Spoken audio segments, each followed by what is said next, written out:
I am here with a very legendary tier list video again. Now, I know I've done these several times, but I also know that you guys really like these videos. Uh, I know for background sound and also just my general opinion and view on things.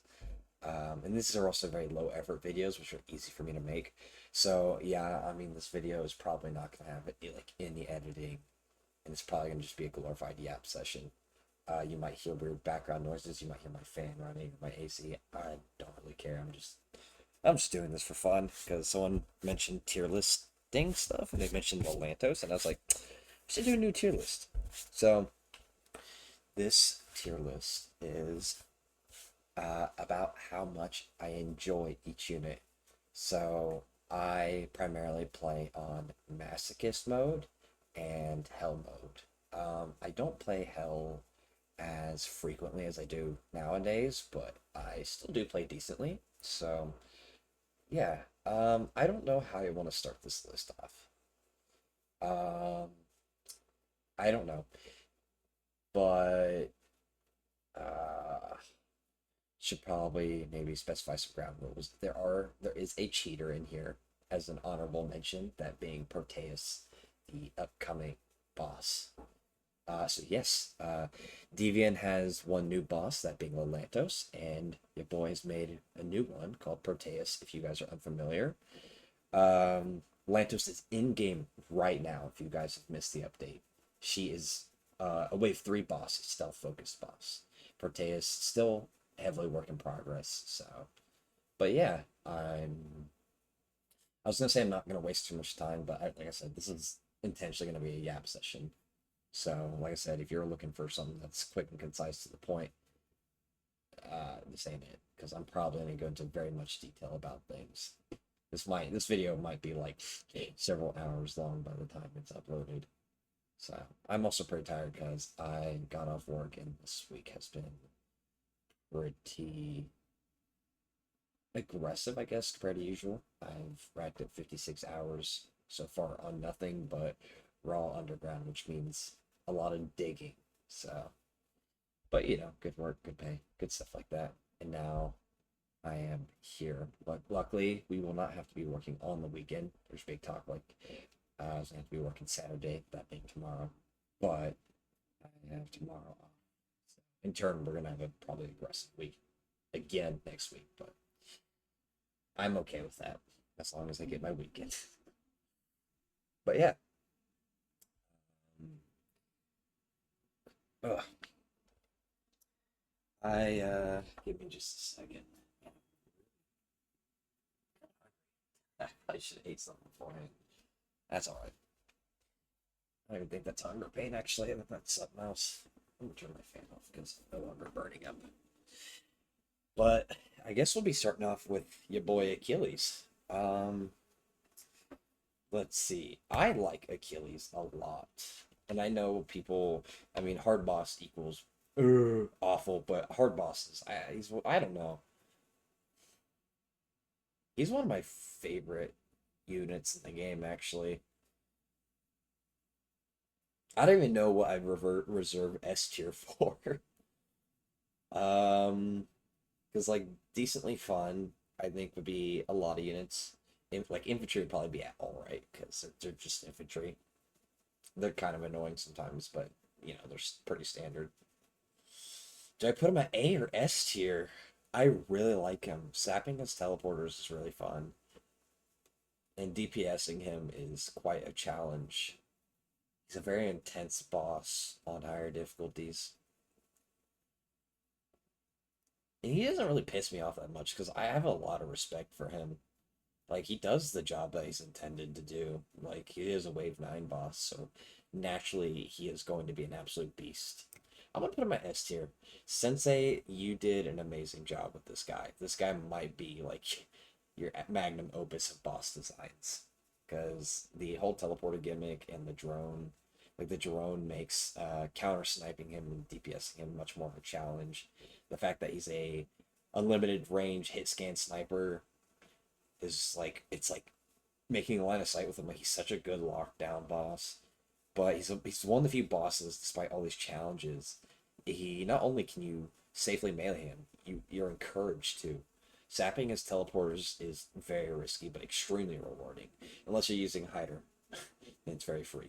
Overcharge is a good way to deal with them too, except for the fact that, obviously it's not good to deal with him specifically, but, you don't have to worry about getting attacked by other units as much with Overcharge. All in all, I think he's a really, really good boss. Like I said, I'm speaking for my difficulty range. I know that people on mid to lower difficulties often complain about him being kind of weak, and there's been talk about potentially enhancing him to make him a bit stronger, which to me, on one hand, because he's one of the strongest bosses on higher difficulties, sounds genuinely insane, but I am totally game for it. So yeah, I really like Achilles. I don't actually have much complaints about him. Like I said, I like how overpowered he is, or just how powerful he is. He's an absolute menace. He's a monster. He's just terrible in all the right ways. So, your boy Administrator. Huh.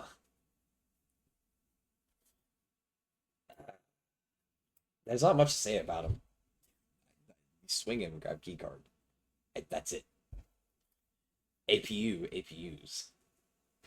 APUs are kind of annoying, but I mean, I don't know. I like them. I really like having them. I'm gonna put them at decently fun, at a solid B tier. Um, all units are annoying if they're doing their job right. Like that's just bound to happen, but they complement the games, or complement the game very well is the intended goal, and I think APUs do. A lot of people do miss the original APUs. I don't. I don't think the original APUs are that good. I think it's just a lot of nostalgia. I mean, old models were, I guess, pretty cool because they were like genuine mechs, but the new ones, to me, are just better. I think they look way cooler and way more unique, and they actually serve a better purpose than just being a mechanized long range gunner. Um, like I said, the melee is actually a lot better designed. The ability to just kind of drop at your location and push you out of cover. But they're very fair, you can counter them very easily. Um, I think what Balak did to them and to the game as a whole has really helped APUs a lot more. She in turn have made APUs more common, reduce their survivability so you can kill them a little bit easier. And with the subwave changes, they don't spawn at specific designated times. Most of the time, APUs would only spawn at the beginning of a wave, which now they can kind of spawn throughout the wave because spawning is a little bit more RNG based now. And I think that's fun because it's a lot more interesting, keeps the game kind of fresh, and in general complements them a bit more. They're a little bit more like medium based mech units instead of heavier. So I think some people might not be a fan of that, but I do. I think it's just because it kind of replicates what Hell Mode was, where you just had APUs kind of catch you by surprise. But, you could still react, of course, because they give you very clear indicators. I know my fellows on the lower difficulties hate these guys because APUs are a nightmare for new players. Let me give you some advice.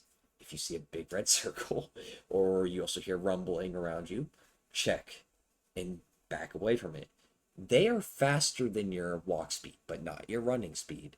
So if an APU is closing the gap, pull out a shovel or something, or if you're a specialist, pull out your tablet and run. Get some distance first, then DPS. Mind you, they'll still catch up a little. So if they start getting too close, back up. If they start using their flamethrower, especially back up. They are very high DPS, but they are close quarters only. Once you get the hang of it, they are actually very basic units. I think they just feel difficult for new players because they have no scaling factors, which in turn, while making them easier on higher difficulties, they're pretty aggressive on lower difficulties. Not really, but they're kind of a surprise. That's why. I definitely think it would be kind of cool if on lower difficulties. I think maybe if the drop time scaled with difficulty capped at 100%, so that way they were slower on lower difficulties. That'd be kind of nice. Maybe even moving potentially slower or dealing less damage on lower difficulties, just to kind of help the new players out. And then dynamic and up, we'll just deal with the standard APUs that everyone knows. Yeah. All right, next guy up, Aries. Now, I'm gonna put him here. No particular order between these two. Now, Aries was done dirty. Fun fact, and I'm gonna ask Sensei more about this. I'm very curious because Proteus being a listed as a possible siege super unit. I don't know if he'll be actually classified as a super unit. I have to ask Sensei, see if he's okay with that. Either that, or if Sensei's like, nah, reserve that for Aries, I'll just be like, okay, Proteus is listed as close to being a super unit. He's very similar, but he's actually just a normal boss. I don't know. But the reason why this is kind of curious is because Aries was actually meant to be a siege boss before Epilogue. And I think it's because IOI made Aries. I think Sensei just kind of let IOI kind of cut free. And I don't know. I don't have contact with him. I only have contact with Sensei, unfortunately. So I can't ask IOI directly. But he was not ever added to Siege due to his power. In general, I think Ares would have been kind of weird as a Siege boss because, like, he would be the only boss that mutilates, and he's powerful, but not at the same time. Like, it's the way he operates is kind of odd. Like, he doesn't operate like your standard boss at all. It's just the thing that makes him such a threat is the fact that he has all these different behaviors, and the fact that he can mutilate and last so long because he cannot be killed until everything else is gone. Like I said, I don't know how that would work because technically he doesn't even die then. Like the game just detects when he's downed, they detect him as dead, which the game ends. But he's still alive. Like you can actually like sometimes during like cutscenes, like when the game ends, you can watch him get back up and start targeting the idle players. It's kind of funny. But he doesn't really have justice done for him in Epilogue either. Like he's cool, I guess, but he doesn't. A lot of people are like, yeah, you kind of just stay away from him. He doesn't shine much. Now, when you get to Hell mode, Ares is an Ultima boss at his core. He just fits for Ultima. When you kill all them bosses, Ares is the one that remains. And he's just a constant threat. Like I said, he's not going to usually directly kill you, but he's really good at keeping you on your toes and constantly moving. Because the thing about Ultima is that you can kind of just camp. Like after all the bosses are killed, if you're with a skilled enough team, you can kind of just hold your ground and just kill everything that comes after you. Ares is the one who will still consistently humble you though. Like I said, he's not like super hard, but he does a really good job at like just being a general problem. Like he's destroying your teleporters, he's launching barrages of different odd attacks, and even though it's like you might not see him as a threat, you have no choice, but you have to treat him like he's yeah, you have to treat him with respect. You don't let him ever get close to you because he can and will mutilate you, which is permanent death. So even if you are sure that you're probably going to be fine when he's near, players rarely take the chance. Ares is very unique and interesting, but he's a fun one. I don't think he's like extremely annoying or anything. I think he just complements endurance gameplay a lot. Like I said, that's why he's very good on Ultima. He was fit for Ultima. He was designed to be a constant harasser. He's a great endurance boss, there to kind of just test your patience and longevity. Because if nothing else is proving to be a threat, he will be there to add on to that list. Next up, we got the Cloaker. I know people have strong opinions about these guys, especially the more normal or lower level players. What's my opinion on Cloakers? Fun fact. I don't know. They're not really significant to me. I'd say all right. I don't find these guys actually that much of a problem. I, for the longest time, said that they were actually the easiest unit in the game, and I still stick with that. They have solid difficulty scaling factors. Like, it's not like, oh, they soft scale difficulty, so on higher difficulties they're not as prominent as the other units. Like, their charge range is much larger. They're quieter, and they had a couple other difficulty scaling factors. But in general, these guys are melee only. They have a long stun time. That's what the other difficulty scaling factor was. Their like downtime when they get ragdolled to shorter on higher difficulties.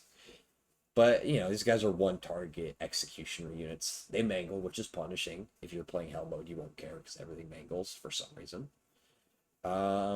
These guys can be a threat when you're trying to like deal with other things because they kind of make the scene awkward where you have a unit here in the back then you have these guys in the front, and it's timing things can be awkward with them. But these guys can often just be more of a free health or overcharge packet where you can just hit them with a melee real quick. In general, I think they serve the role as just being fodder units. It's just for new players, these guys are awful, man. They're so both like really balanced and unbalanced. Like they come off as being extremely overpowered because wait, they get charge at like Mach 7, 56 walk speed, by the way, charge. For reference, your shovel's 32. Trident's running speed is 42. These guys are one of the fastest units in the game, but they're extremely counterable, and they're pretty easy to deal with once you get the hang of them. The only annoying thing is if you have high ping, you miss time of swing, or what's it called? They end up taking a weird path to you, which they are kind of known for flanking. So another little thing is piece of advice. Melee is literally the best counter for them, just timing your melee. And it's not that bad because when you during the swing of your melee, you actually get iframes. They can't drop kick you at a certain timing of your swing. So swing at them, okay? Just don't miss. Like I said, I think I would probably do something to make them more reasonable for your normal and lower difficulties, because to have a true one shot across all difficulties is just absurd. Other than that, they're alright. Alright, Datalus. Alright, Datalus is kind of a fuck ass boss, but he is, I will say, he is pretty action packed and exciting for a Wave 3 boss. And I can't lie, I'm kind of a masochist myself as well. And he also has a banger theme song. Really awesome. I'm not gonna put him there because he does kind of piss me off. And he, on higher difficulties, if this guy breaks loose, like when he spawns on, like, say, Wave 10, it's over. Generally, he's one of the most problematic bosses. Like, he can just be just GG over. Game's cooked. I think he's decently fun, though. I don't really have much to say about him. I think the issue with Daedalus is his scaling factors are kind of absurd. Like, this guy's damage scales when his base damage is 7. I mean, his base damage being 75 is crazy in the first place. That's the only thing for, like, 100% difficulty, or I'll just say standard difficulty, that's insane. Like, that's really high even for standard. Like, a 2-shot, even towards assaults, that could be reduced by quite a bit. Even if you made him feel 40. Like, he's not a pushover. Even if he's easy on standard difficulty, he's not a complete free boss because he's Omni. He can reach you no matter what, and he can disable jets for a very long time. He's very powerful. He's overtuned as can be. I think for standard difficulty, he's alright, other than the 75 damage, because his stuns are pretty decently avoidable, other than the stop. The stop is pretty big. And it does damage in the process, which, I mean, it's only 5 damage. You can literally out-heal that, but I think, like, the biggest issue is, like, the fact that you can do all the weird techniques to avoid a perma ragdoll, where you get stunned for, like, 8 seconds due to Roblox's buggy ragdolling mechanic. Because there's certain ways you can, but the fact that you have to, like, oh yeah, don't go in slopes, make sure you time your jumps correctly, don't hold certain items because they're more likely to ragdoll you. In general, he should not use the ragdoll system. He's not intended to stun you for extremely long times, but he does do it. So I definitely think at some point I want to replace the extremely long ragdoll time. It's just absurd.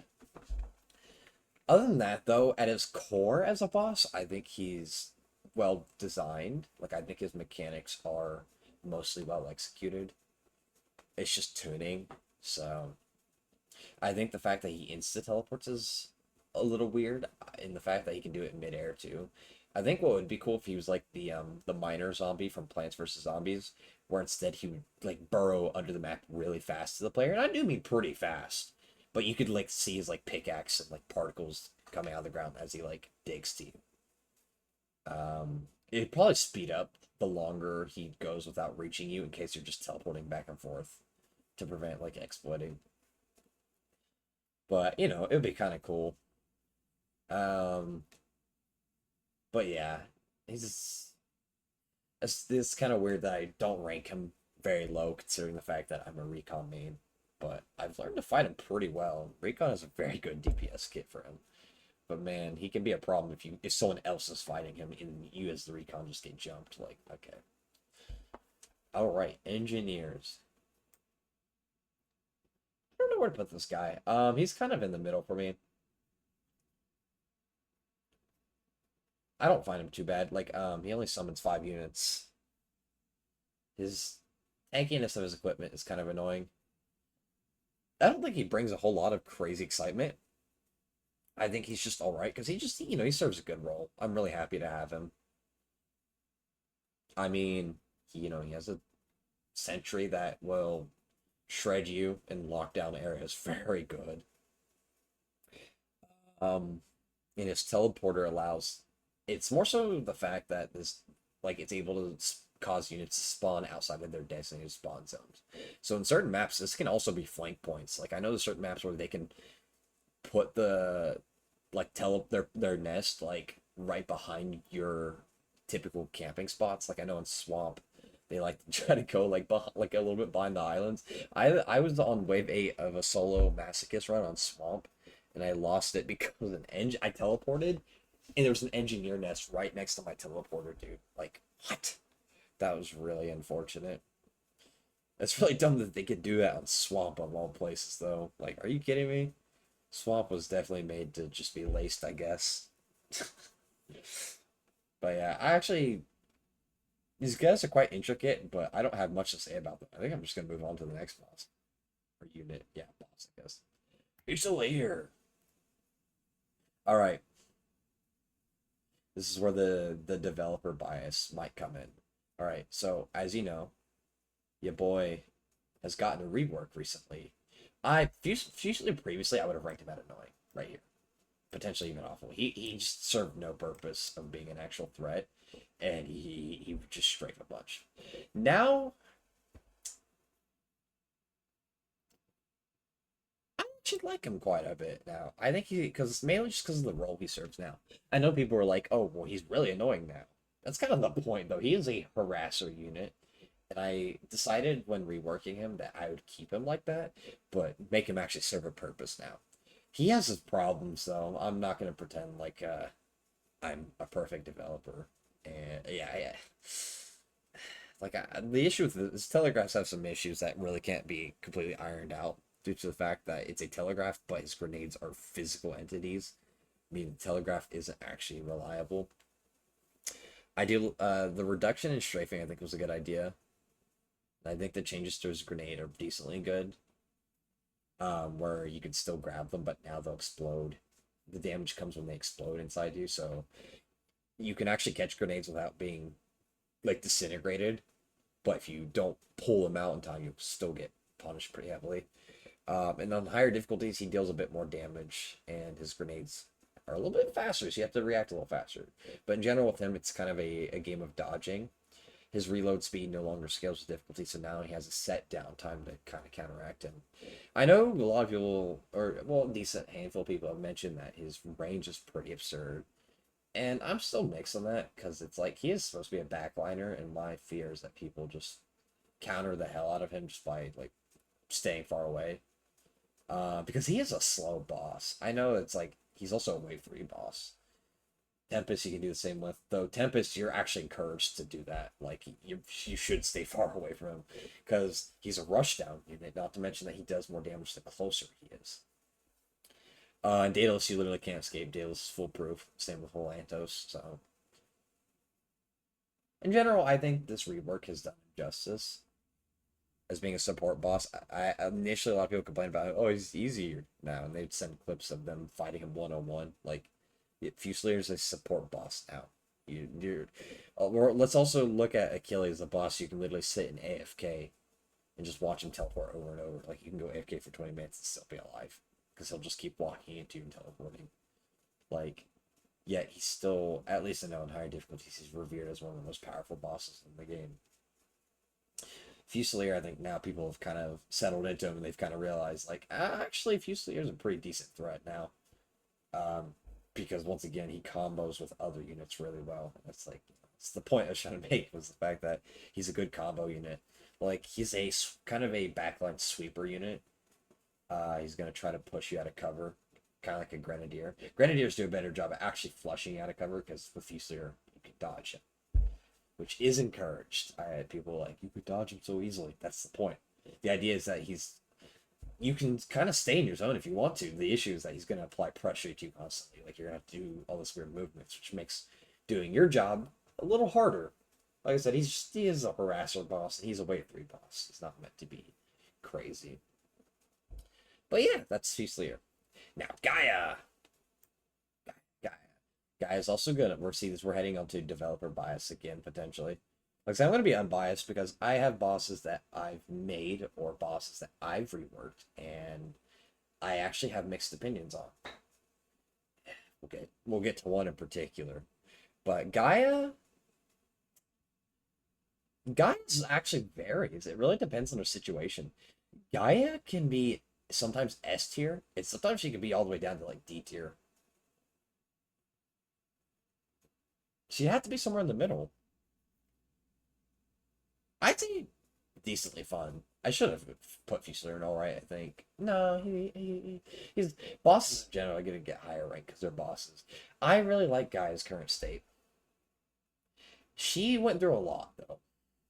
Some of you guys might be familiar with the rework, the initial rework she got early on, where her orb would drain player health and she would summon regular units in, and she'd do all this crazy stuff, man. And she could heal herself. She would have been all the way down here if it was still there. I remember playing that and just think, God, this is awful. Gaia now still has a few issues. One of the things is that I still feel like she does have a little too much health. Actually, while I was at work today, I came up with a little checklist of things that I was going to try experimenting with, little features. Like reducing her HP. Oh, whenever she summons escorts, she'll prioritize the gunners last. So if you keep killing her shielders off, it's going to reduce her odds of bringing back the gunners, since the gunners are higher priority units. And I was also thinking about making the escorts formation spread out further from her the more there are. So if you kill off escorts, they'll get closer to her to make damaging her a little harder. Just, add a little bit more fun AI gimmicks to them. But in general, I think while she's not the most exciting, I think she's pretty interesting as a boss. Like, her escort gimmick, I really like. I really love the support feature, the Vita Rage. And that's the whole reason I made it the way it is now. Like, seeing units turn purple is like, whoa.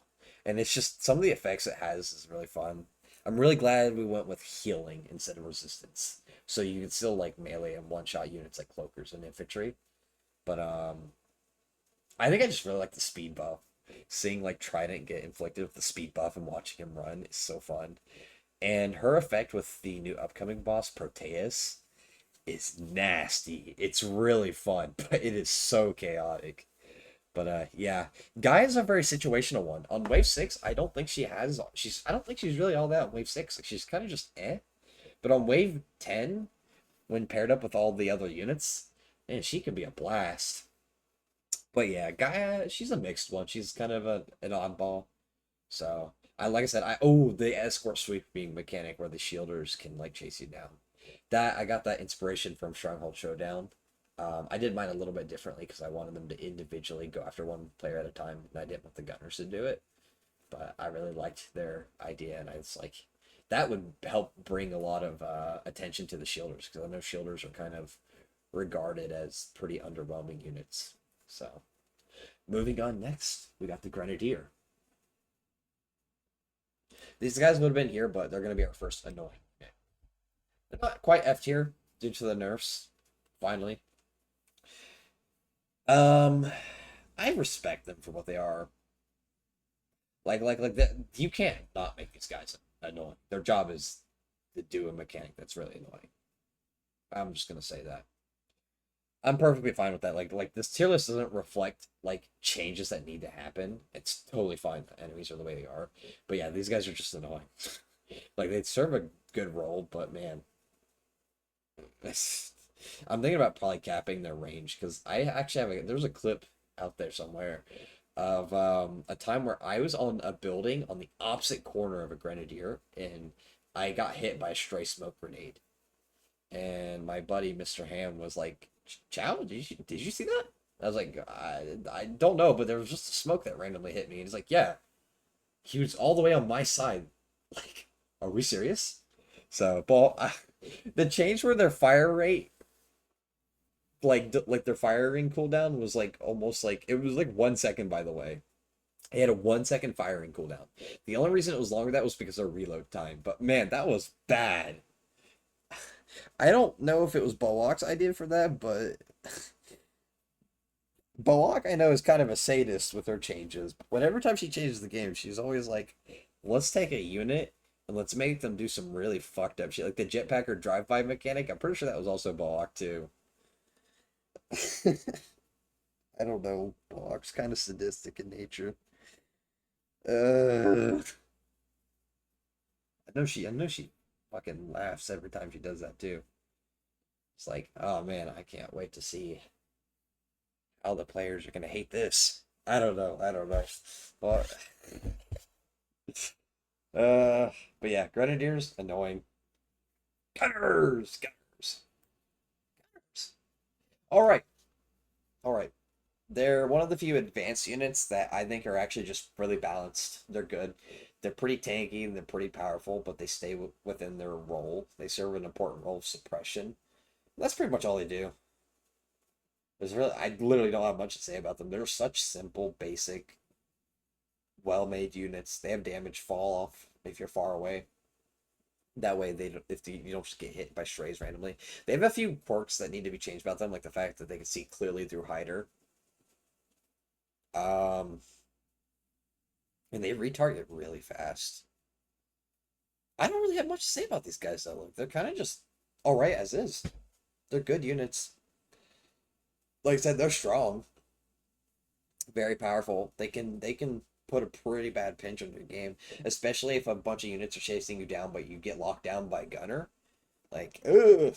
But you know, that's their intended mechanic. They respect the game's rules and roles. They stay within their own role. They don't try to do too much. So, Hermes, Hermes,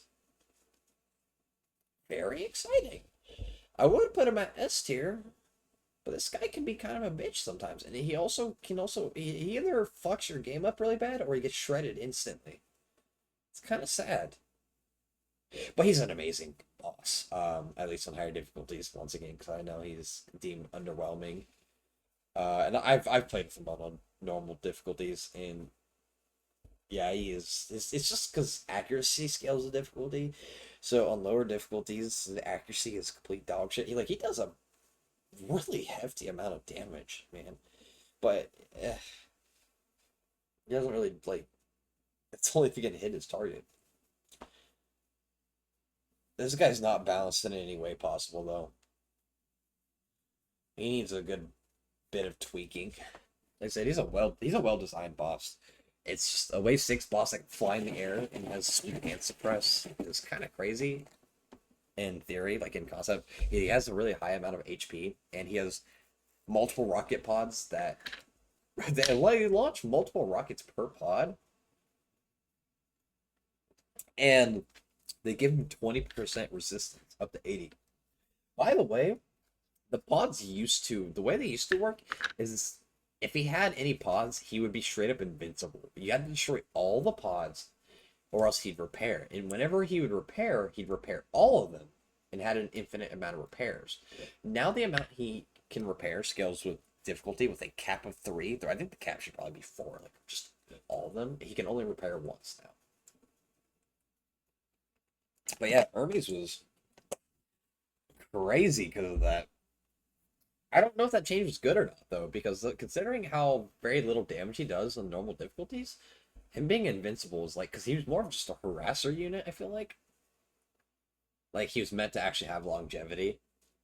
So part of me thinks that that change might have been catering too much to higher difficulties when he should have just been changed to not be as destructive on higher difficulties. But I don't know. I don't know.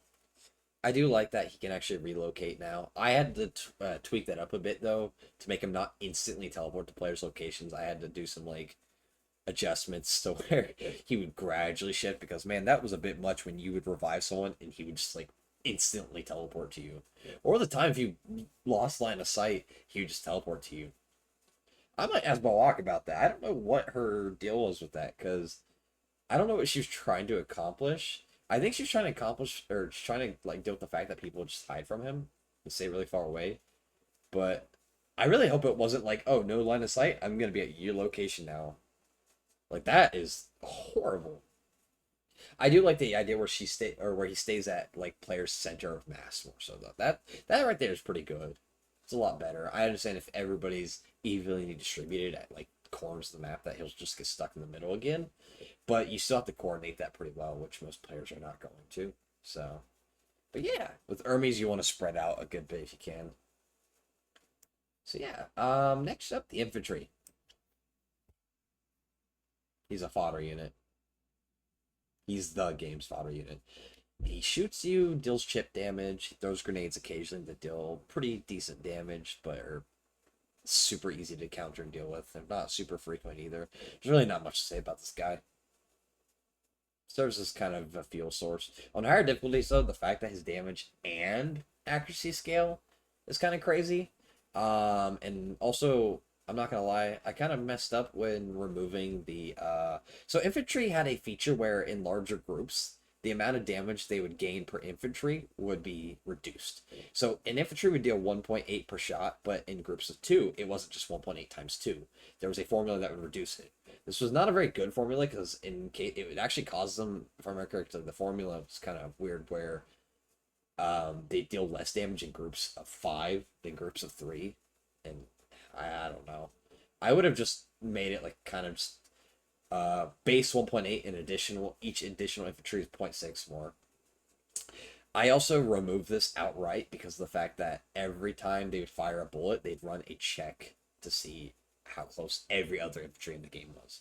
Super resource intensive. A very bad way of going about it. And it didn't really help because if you had multiple infantry targeting you, but from different locations, you'd eat the full damage. Like, but outright removing it was not a good idea. So what I'm thinking about doing is, instead of it being based on groups, it's based on how many are targeting you. So they will track the track targeting of players and share it amongst each other. And so instead, no matter the location, if there are 4 infantry targeting you, it will probably just what I'm thinking is it will just take the number of infantry and it will run a formula based on that. It'll probably be like I don't know, no, I don't know, 1.8 plus 0.6 times 1 minus number, or number of infantry minus 1. So that it guarantees that there is 1.8. Oh, and then divided by the amount of infantry. I might have botched that formula completely. Also, I know that I was supposed to pull up the wiki for each time that I was going over these, but the wiki is extremely inaccurate and wrong. In most cases, I'm literally like one of the developers of the game, so I should know this knowledge off. I don't know, you'd be surprised. I've been caught off guard. I don't know. I'm not gonna bother too much. But let's do some math here. Say an infantry does what are we thinking? 1.8. Um hmm. Yeah, let's do 1.8 plus oh yeah, it would be 0.6 times x minus 1, because you won't want to count for the first infantry, and then you want to divide that by number of infantry, I think. So say that there's 1 infantry, it's going to be 1.8. But if you have 2 infantry, it's going to be 1.8 plus guys, I might be dumb. 1.2 if each wait, no, that's right, because if each infantry is doing 1.2 damage, that's a total of 2.4 damage, which 1.8 plus 0.6 is 2.4, right? Okay, yeah, But you can see how this is kind of working. Now it's 1 damage per infantry because there's 3 targeting. That adds up to a total of 3, which what's 1.8 plus an additional 1.2. That's 3. So I'm gonna keep this tab open to memorize this. But you can see like the damage, the total damage that you're being dealt with per group shot, it increases by only 0.6.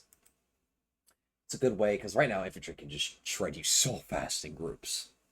But yeah, that doesn't really affect where I rank them too much, because the problem usually isn't noticeable all the time because their damage base has been reduced too. So I've only noticed it in pretty large groups and on higher difficulties especially. But that's infantry. Jetpackers. I actually think Grenadiers are typically more annoying, but I put Jetpackers down here because they're straight up unfair. I don't think people know what unfair really means, especially if you're talking to someone who plays nothing but hell mode. Look, a unit. The thing about Jetpackers, I see you, you die. So they charge up very fast. On higher difficulties, you don't get to react. And on 100% difficulty, it's still pretty short. And they hit you with 60 damage. And the idea I know is like, oh, you know, if you have more than 60, you'll survive it. That's a lot of HP to lose. I mean, even if I know a game that punishes you for like if you're at like 15 HP and you died to peeking some infantry with like little no warning, you were hanging by a thread, dude. You died to a fodder unit. Like their chip damage, you died to them. You probably should have done some better self-preservation. Jetpackers is like, you might see, the thing is you naturally heal up to 30 HP with all classes, unless you're a medic or specialist. But for the most part, you're healing up to 30 HP, which means that without any special healing tools, you can't heal beyond that. Now, most classes do have another method of healing. It's usually melee, or you know, if you're scout or specialist, you do have APU. If you're medic, you have 8 kit. You can also buy methods of healing, so there is that. 60 damage base is a lot though for a unit that you could hardly react to.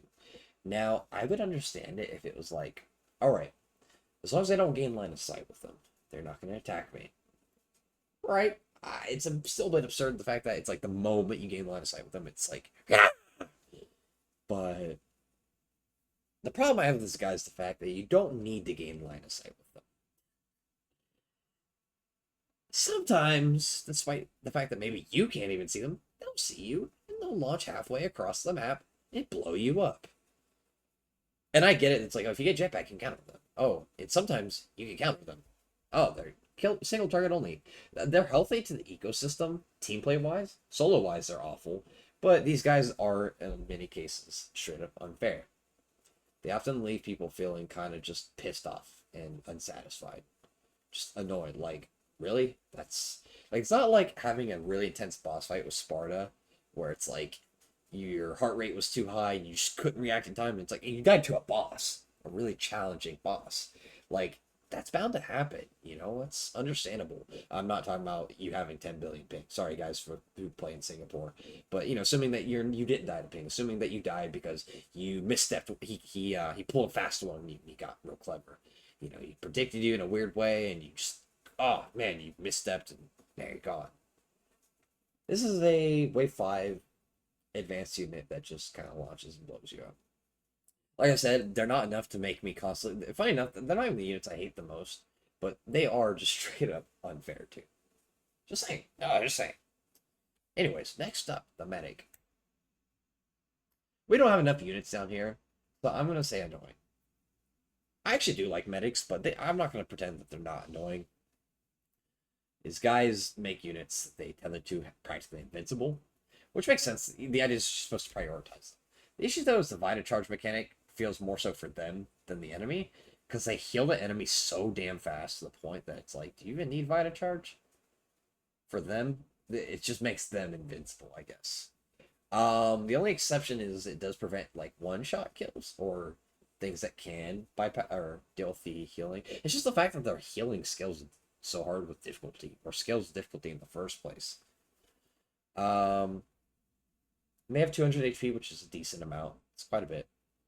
Their ability to tether with units like crazy is a bit much, and I do remember in cases of grappling units linked to them, they would dislink, but the units still have like 40% resistance. That's the thing, they heal absurdly fast and apply like 40% resistance. If I check the code, I think it is 40%. I know Gaia does that, but Gaia's a boss, and she doesn't tether rapidly through multiple units at a time across the map. Like, medics will be in a group of enemies that have chip damage, and they'll link, link, blink, blink, and they'll just like start healing a bunch of different ones at a time. And don't get me wrong, there is like cooldowns before like target switching, and they do have priority systems. But I do like the fact that they can link to units as long as they're unarmored. This means that when a platform loses all its turrets, they can link to a platform, like the main body itself, and you can Vita charge a platform. Yep, yellow platforms do exist. You can test this yourself on Sandbox or an Epilogue spillover if you're really evil. But yeah, that's them. And then you got the platform. Speaking of the devil, very exciting. I love platforms. They are extremely disruptive and problematic. They are also one of the latest spawning enemies in the game, and they are also a major mechanical unit. When you look at a walking artillery stand the size of a fucking dinosaur, you don't look at that and expect it to be weak. Platforms take a good amount of time to kill. A lot of times, good work to kill them. They'll DPS you, they'll launch mortars, and they'll flush you out of cover. I don't like the changes that have happened with them recently, and really considering reverting them because they're just unnecessary. Their only scaling factor is the fact that they I guess launch more frequently on higher difficulties, which can be pretty crazy. But it's still, it's a really fun mechanic. They're very powerful. These guys they can mess up a game so bad, but respectfully, they are powerful in all the right ways. They're probably one of the most powerful they're like by far probably one of the most powerful non-boss units in the game. But like once again, you kind of got to respect it. They do their job. So I don't have much complaints about platforms. I love them, and they're such a great countermeasure to just constantly being a backline fanatic. So I don't have much to say about them. They're cool. Prometheus. I'll put him at very exciting as well. He's a juggernaut boss who charges you down, and I can see why people hate him because he does feel unfair. Like he's like an item check. Technically, you can actually blast away without any items at all. Or, there's also a lot of items you can use to counter him, like Overcharge, Grenade Launcher, RPG. But I can understand them being really annoying to use. But I really like Prometheus. I think other than that, he is actually a pretty balanced boss. He's just really exciting and chaotic. Like, he might be a juggernaut, but he has a very fatal weakness, that being his gas cans. His rangement system and everything is done very well. You could tell that it was IOI who designed him. Because since they made the original Prometheus, who was just a walking, I guess, like he was just a guy who walked at you with a bunch of health, and he had a flamethrower that would burn you if you got close. And obviously, he would launch fireballs if you popped on his tanks, but he wasn't really that much of a threat. I like that he targets teleporters. Granted, some of his targeting needs to be fixed, like the fact that he can be stalled with Bulletstorm and whatnot. He has his fair share of problems, but he's a fun boss nonetheless. I'd love his final blast, even if it does, instead of killing Aries, it just turns him invisible. Yeah, that's the thing. But yeah, all in all, very good boss. All right, Rangers. I would put them at all right, but once again, I feel like we don't have enough units out here. I'm gonna put Rangers at annoying. I don't have much beef with Rangers, honestly. I really don't. But the more I think about it, yeah, these guys are pretty annoying. They do their roles, and they're pretty fair units. They're reasonable. But yeah, I mean, just like constantly having a bunch of like little mini explosives launched at you that you have to constantly move out the way, and that little ringing noise. You get close to them, they explode. one of the gripes I had is how bad hit register can be with them. But that's the system itself being really bad, actually. It's not just the Rangers directly. Granted, there might be some wonkiness with their hitboxes. But yeah, 150 HP. You deal like 100 damage, go to melee them, they wouldn't die. Yeah. Their only difficulty scaling factor is their charge up on their explosion, and honestly, I think that's good. Like, I don't think they need additional scaling factors. I think their Ranger Orbs being able to deal up to 50 damage is a little bit insane, but they're pretty counterable. I think lower difficulties, their orb damage is more OP than their explosion. Because their detonation time scales, like if you're on Infant, it's like beep, beep, beep, beep. Like you get like 7 business days to react to that. I've seen people make videos about like what's it called? About how like DVN reviews and Rangers or something complain about like how their explosions are all, and then you'll see them playing on Infant standing next to a Ranger that's like beep beep beep beep. It's like rattling in place. Like, dog, the moment I encountered a Ranger and I started hearing that beeping, I was like, I think this guy might explode. Like, I was able to put 2 and 2 in my head. To me, it's not really rocket science. I do know people kind of complain about their blast radius, because I think their blast radius feels a bit not. I don't think it's that their blast radius is too big. I think it's just deceiving.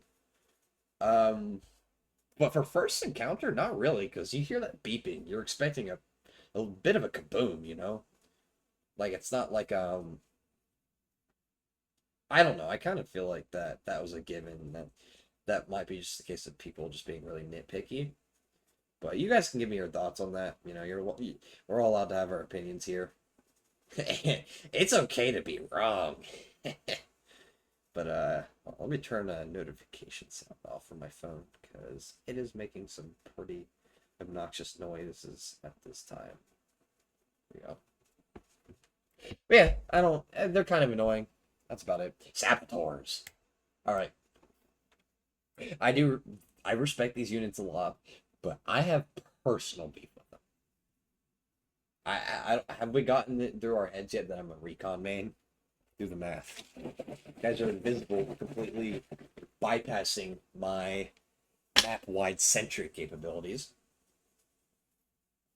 My torque blade doesn't auto-target them. I don't care about their landmines as much, even when I'm playing frontliners, but yeah, the landmines can be pretty annoying at times. These guys will uncloak, mag dump you, dealing a buttload of damage, and will strafe in the process, because why not? And they'll destroy your teleporters. All your gear, in fact, but mainly it's the teleporters that are a problem. These guys are real sleeper units. They're one of the things that's like, oh yeah, they're fodder units. They're one of the most problematic fodder units by far.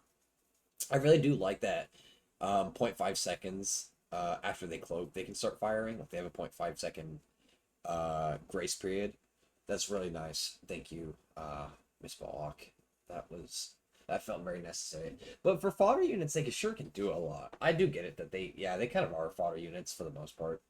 Because I think their sapping ability is what makes them the most powerful. So their damage is pretty high relative to an infantry, but that kind of makes sense. Maybe a little bit high, though. I don't know, but these guys screw with me a lot. I feel it because they're designed to counter my kind of people. That's because if you play Scout or Assault, these guys are like a joke. You can just go up to them for free, like overcharge and healing. Like, they're not even a real threat. If you're a reckless Scout, you might air rig into a landmine, but that's like a new player skill check. At some point, you got to get good enough at the game to stop dying to landmines. I mean, that's like, it's not quite day 1 stuff, but that's like day 2, maybe day 3. I am calling y'all out a bit. All right, shielders. They're fodder units. They're alright. They deal a buttload of damage, which I think is not fair for the lower difficulties, but for higher difficulties, like, I'm experienced enough at the game that it's like the same issue as the Cloaker. They're extremely easy to counter. It's like, just don't be close to them. But they serve the role of being kind of tanky, pushing out of cover. They're semi-stealth units too, as in you gotta listen for their breathing if you're not paying attention. But these guys are really basic and easy to counter. The one thing that can definitely catch players off guard is 110 HP. A melee hit, unless it's from hand axes. I don't even think melee hits from hand axes kill them. But a torque blade throw and a melee hit will not kill them. DMR shots will, and hand axe throws will. Hand axes have been buffed to be able to deal enough damage to kill them, and they bypass the shield or shields. I don't know why I said shield or shields. I could have just said shields. But these guys are pretty basic. Their range, I know, feels large in higher difficulties. Their range does not scale with difficulty at all, by the way. It's just their reaction speed is higher. So you can't get as close before they shoot you. But all in all, I mean, you know, they're pretty respectable units. They're one of the things that's like just change a few things about them to make them more reasonable, maybe for the new players. Because I'm pretty sure new players just hate being one-shotted all the time. 105 base damage is insane. If you said 80, all right, we would have had something there. 80 base damage. I mean, on dynamic, 140%, they're gonna probably be able to start killing you. Sorry. What's math? 4 times. All right. Take note of that. Right. Okay. 1.4 times what was it? 105, 147? Yeah. Or 80, sorry. That's what they do now. 80, 112, yeah. But if you're in assault, you can tank that, which is pretty nice. Snipers. Snipers. Snipers are a mixed bag. They add a lot of characters to the game, but they are annoying. They're long range units that can one-shot you. And on higher difficulties, you get a very short reaction speed to deal with. They can lock down areas pretty badly. I mean, they're snipers, though. Like, that is kind of their job. I don't really have much to say about these guys. They serve their purpose. So I do like that they're a lot easier at closer ranges now, while being more of a threat at longer ranges. I don't know. Sparta! Alright, not putting him at S tier is a wild move. His gliding features and stuff, I think, are pretty hectic, and I think they've been tuned up a little bit better recently, but they're still kind of choppy. But the idea is that you're supposed to find him on ground anyways. Sparta's fun. I know phase 2 can feel a bit overwhelming to people. I don't think it's that bad. I think it's intense, but I think it's very fair. That's what I have to say about him. Dodge, fight, pew pew. You know, he requires a lot of skill to be able to fight properly one-on-one. But that's why you should also have teammates. Like, you should have one guy, like, baiting him and maybe popping off a couple shots while everyone else kind of just mag dumps at him. Like, you know, everybody has to try to hit this aggressive moving target, but if people work together like supposed to on wave 9, they can deal with the threat. Yeah, Sparta. That's it for him. Tanks. I'll put them at annoying. Like I said, I don't have beef with tanks, but you know they are more powerful snipers. They have AoE too. Recons can really counter them because of their innate inaccuracy. So tanks can rarely land a direct hit on a recon. But if they happen to hit the floor or a wall near you, it's yeah. That's why whenever I have a tank targeting me, I tend to try to time my jump and jump like right when they're about to fire to minimize the odds of them hitting the floor. And I try to stay in the open. I abuse the hell out of my recon passive. It's pretty good against them, but only so effective. Tanks are, you know, they're major mechanical units. People, I know, tend to call them bullshit, but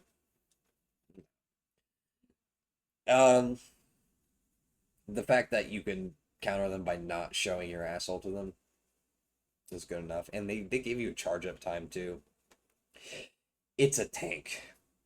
That's what I want to say. What do you expect from a tank? Do you expect a tank to, like, it's so powerful, they deal so much damage and they just obliterate me? It's a tank. These guys have like sniper accuracy. They can hit me out of the air.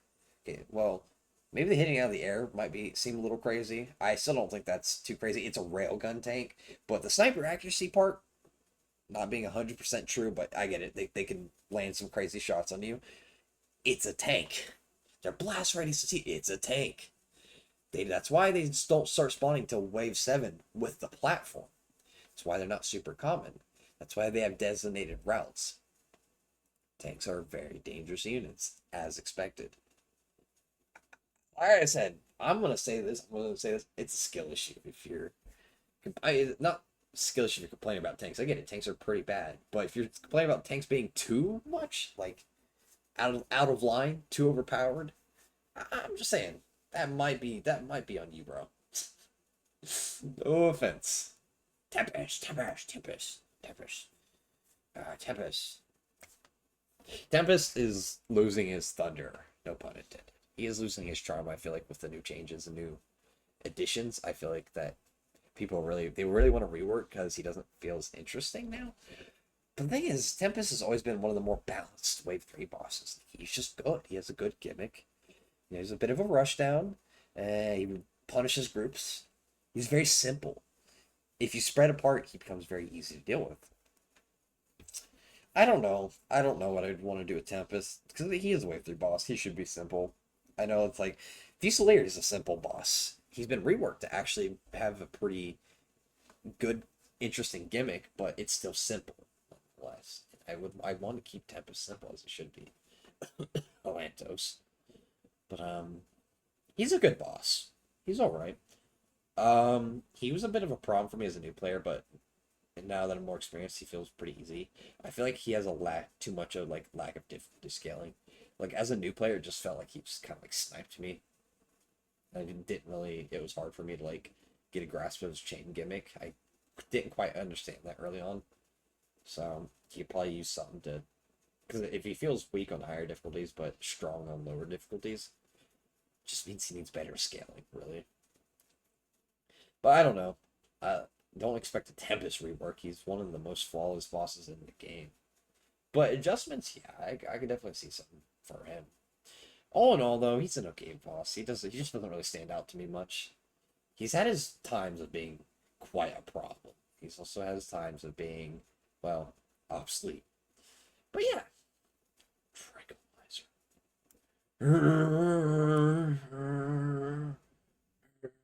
These guys. Yeah, I mean, how did the Grenadier end up an only annoying, bro?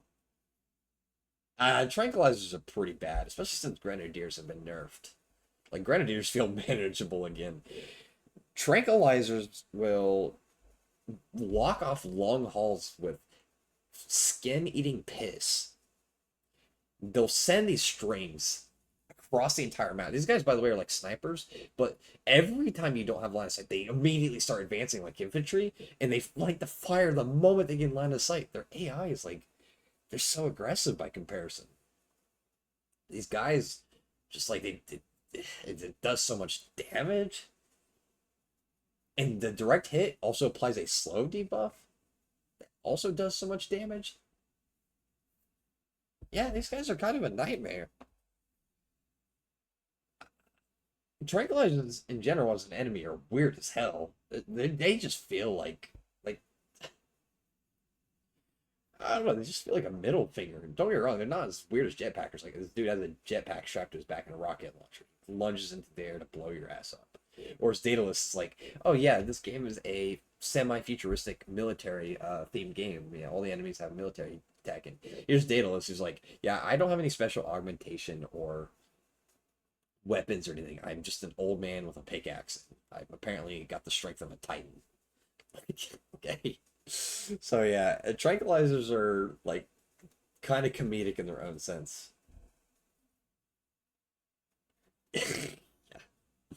I don't know. Next up, big guy, big guy, big guy. All right, the developer bias doesn't kick in with this guy, but I'm gonna say it's either here or very exciting. I'm gonna say decently fun, but I got my own problems with him. So Trident is in a half state. So by the way, before I became a developer for this game, I pitched a Trident rework. I had a Trident rework concept from a year ago, but then I remade it set like a little bit before his rework got added into the game. Like I'd say about a month or so. This is before I was even QA. but I remade it and repitched it because the idea was I wanted to simplify it to where Balak can actually code it easier, because I know that there was talk of actually finally reworking his ass. But it's like the original concept was like, like Balak's not gonna do all that, dude. Um, because it was like talking about like him having a riot shield and these quick time events and stuff and all this weird stuff. So it was simply literally just running. That was all it was, the whole running gimmick. And actually started off where he'd start slow and gradually speed up over time, and his speed would reset when he like would grapple, and that was it. But it was really weird and gimmicky, and the speed scaled with difficulty. I don't know. I really don't know. And he was insanely fast too. Dear God. But yeah, it got changed over time and over time. And now where we're at, he's still using the watered down rework, but he got the QuickTime event added, which was not part of it. The QuickTime event is very buggy and can sometimes load very long because of the way it's implemented. I know why it's like that. I need to fix it when I have a little bit more free time and energy. Because remember, I had a pretty aggressive work week. I don't know if you guys know what doing trench work for all 5 days of the week. I'd consider myself actually lucky that we didn't have to keep going. Like I said, maybe I'm whiny. I'm just being whiny. But besides the point, I'm not going to spend my soul into this game more than I already do working on it. But Trident, okay. Yeah, he was scheduled for his watered down rework, which he got, and now it sounds like I'm going to be able to actually do the full rework of the whole riot ship gimmick and whatnot. My goal for him right now is just to kind of get him to where he's in a more balanced state, because 5 QuickTime events is kind of insane considering that he only had 1 orb originally. So I'm thinking about making it just 3 QuickTime events and maybe speeding up his base, like increasing his base grapple speed slightly, very slightly. Generally, he would be easier though. And I want to do some quality of life improvements. But when he can get his next major update, it's going to rework him quite a bit. He's going to be a lot less of a runner, but he will still be able to run. But it's going to be more of a, like, just an anti, like, stalling mechanic. That's it. It's going to be less of an aggression system. It's going to be a bit more universal per difficulty. So, all in all, though, he's really fun sometimes, but he can be quite a beast. I think making him not a glorified sniper boss was a good idea. I don't know what it was with Sensei making every Wave 9 boss a sniper boss. Like, you have Achilles, who's literally a sniper boss. That makes sense. Sparta back then, though, was a fast melee sniper boss, because if you weren't in his melee range, he would pull out his energy swords and charge up to fire energy projectiles at you, which people compared to Achilles. And what did try to do? He'd launch a grapple hook across the map when getting line of sight with you. So he tried to snipe you.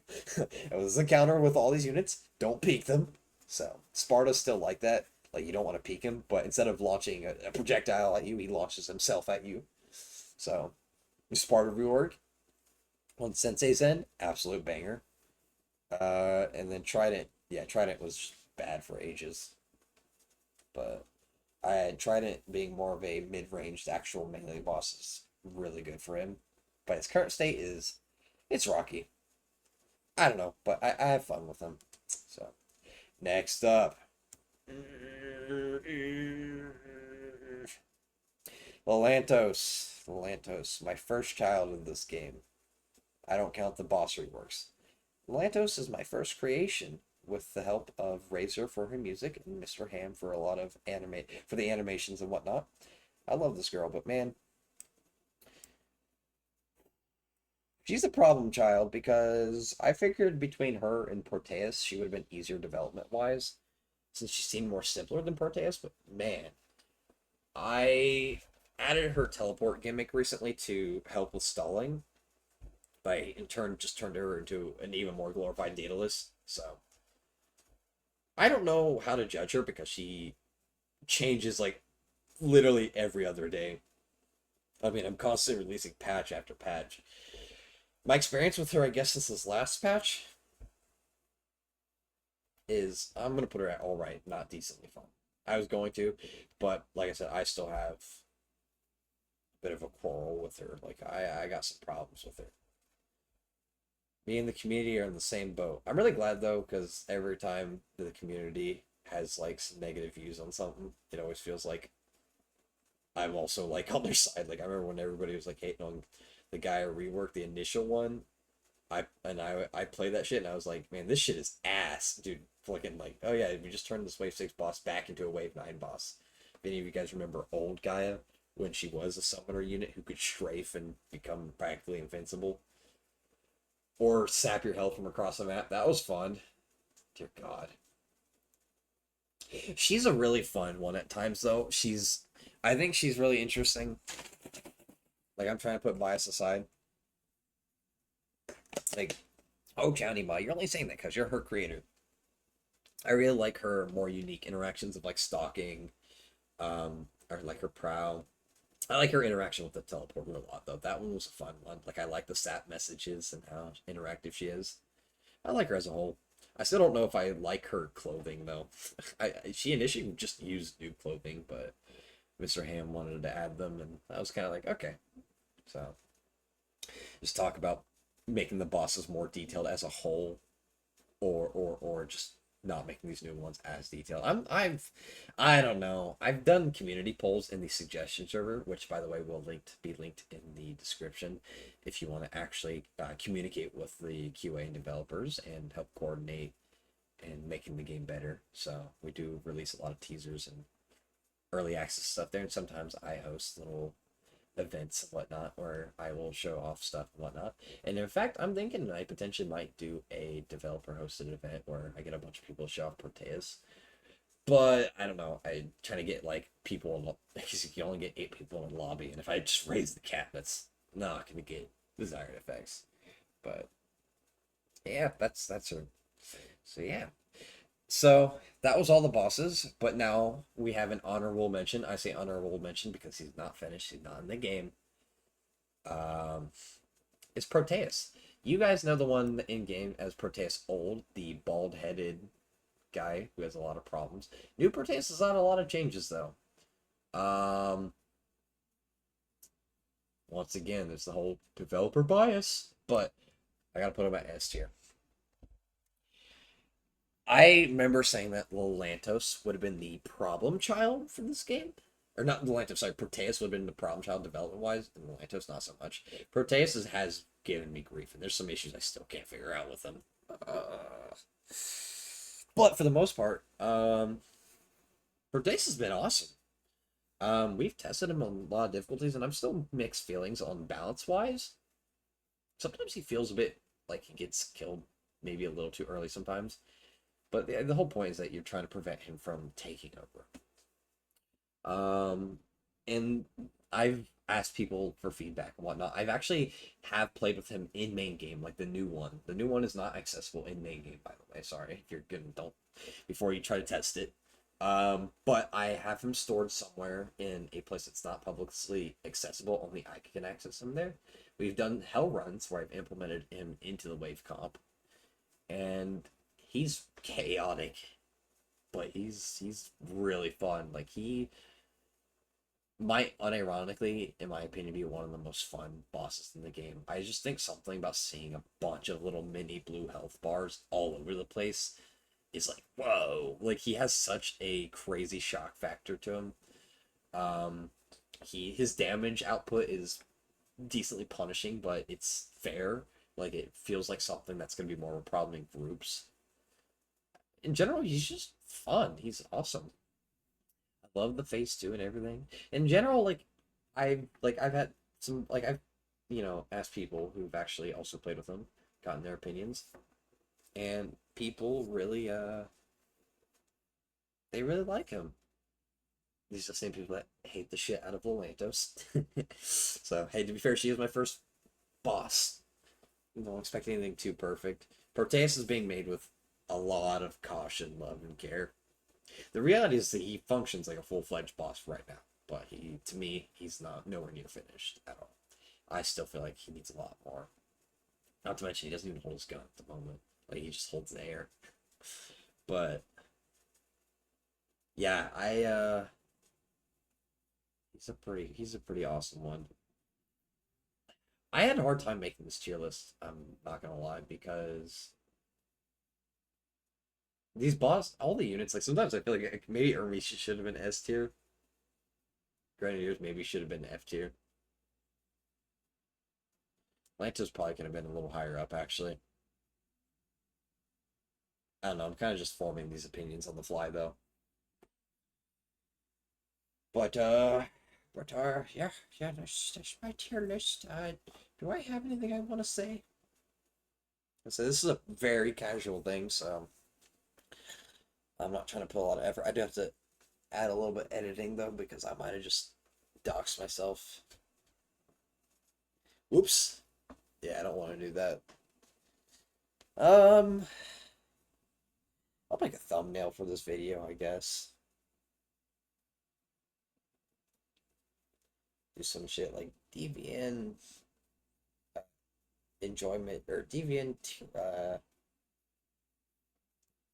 enjoyment tier list, developer perspective. Parentheses, Proteus and Lantos. You know, you got to do all the like the buzzwords and stuff.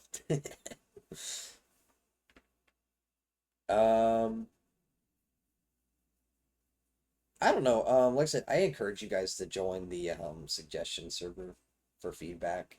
Like for real. Like I said, I'll link it in the description. I'm really curious what your opinions are on some of these guys. So, I'm gonna also say something though. Please stop using me as a bug report channel. I get DMs, I get pings, and I get comments saying, "Chow, please fix this." I am not a bug report channel. I will probably just become snide, rude. Like I said, or not like I said, I haven't said this, but I I'm not gonna I'm an asshole, so too tired day to day. But you can like tell me your complaints or opinions on things. Just like don't use me as a bug report channel. Like I don't get thrilled to hear about Lantos bugs, but it's like, all right, it is my boss, it's fine. But I don't like hearing stuff about like, dude, I get this bug where my overcharge does overcharge. I work on units. I don't work on weapons. I don't work on maps. That is not my thing. Report that in MGC. If you're just gonna make a bug report in general, really, put that in Migado Creations Discord server. Not me. I'm not a bug report channel. You're probably, in fact, it'll probably get dismissed. I probably won't bring it up to the higher ups because I can't be bothered. Like I said, I'm working on too much at once. But I really do like hearing your guys' opinions. Like, you guys can tell me how you feel about like balancing. Like, I personally think it would be better if Lil Lantos did this thing instead of this, because this thing that she's doing right now feels kind of unfair. But if she did this instead, like, you know, I like thoughtful responses. You know, I like when it comes to discussions, I like more opinionated things, because when there's just objective facts, like if you just say like, oh, she has this bug, like that's not really a conversation starter. There's nothing to debate there. Like, oh, okay, there's a bug. Yeah, okay, I'll have to fix it at some point. Like, thank you for pointing it out. Unless it's like a cool bug, like bug turn feature. Oh, like the fact that sometimes when she uncrouches, like prowls, she'll jump like she's lunging at you. Like it doesn't cause any real physical harm. She's not technically supposed to do that, but it's just a weird pathfinding gimmick. I'm gonna probably keep that though, because it's like, ooh, it's kind of funny watching her like try to jump at you like a velociraptor. So it's not like when she jumps she's moving any faster. Like it doesn't make her harder, but you know, yeah. And I'm curious what your guys' thoughts and expectations are for Proteus. I might do a video discussing him a little and showing him off a little bit, because I feel like you guys as a community are overdue for some news about him. I've noticed that the community has a very deep love for Proteus compared to the Lantos. She didn't even release, and more people were asking about Proteus than her. Like her fame got a little bit sideswept. Rightfully so, though. Proteus is a pretty big deal, like in every way possible. Story writing wise, he's a much bigger deal than Lantos. Design and implications for the game, you know, he's a very major unit. So yeah, yeah, yeah, yeah. I don't know if you guys like this style of video. You notice how it's not ending. Like I could have like ended this. I could have shortened this video down to like probably like 15-20 minutes, but I'm just still talking. I don't know. I should have more videos like this where it's just open discussion and talk, like yapping about more in depth, like mechanical things. Like I said, I'm thinking about Proteus will probably be like that. It'll probably just be me going in details about him and just kind of yapping. Because, like I said, my community seems to really like these kind of videos. The ones with like no editing. I get asked about them a lot. From what I've heard from you guys a lot, that you guys like to put these up in the background while you study or something. So that's cool. That's cool. Like a podcast almost. I wish other people did videos like these, man, because I would actually listen to them. I've always wanted like a DVM podcast kind of deal, but I don't find anyone who makes them. Like I feel like I'm the only one who does it. If you guys know anyone that does it, that'd be cool. Preferably someone who's pretty well versed in the game, because I like when people explain in-depth mechanics. So, um, okay, well, I think I shall depart here. Bye bye.